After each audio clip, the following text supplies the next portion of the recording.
कालच विधानसभा निवडणुकीचा निकाल लागला आणि यामध्ये महाराष्ट्रातील जनतेने राजकीय नेत्यांसह त्यांच्या नातेवाईकांना देखील निवडून दिले। अनेकांचा पराभव देखील झालाय।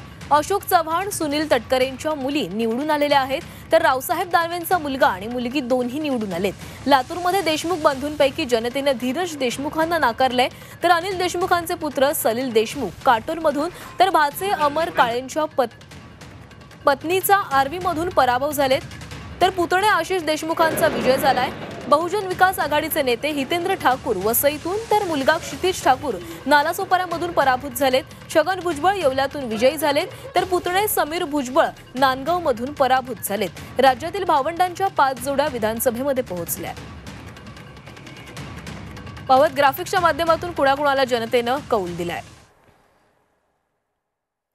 तर कणकवलीमध्ये नितेश राणे आणि कुडाळमधून निलेश राणेंना जनतेने निवडून दिले।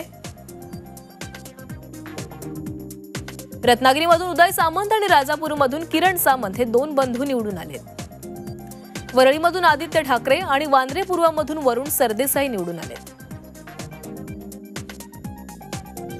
आंबेगावमधून दिलीप वळसे पाटील आणि कारंजामधून सईताई डहाके या निवडून आलेल्या आहेत। भोकरदनमधून संतोष दानवे आणि कन्नडमधून संजना जाधव यांचा विजय झालाय।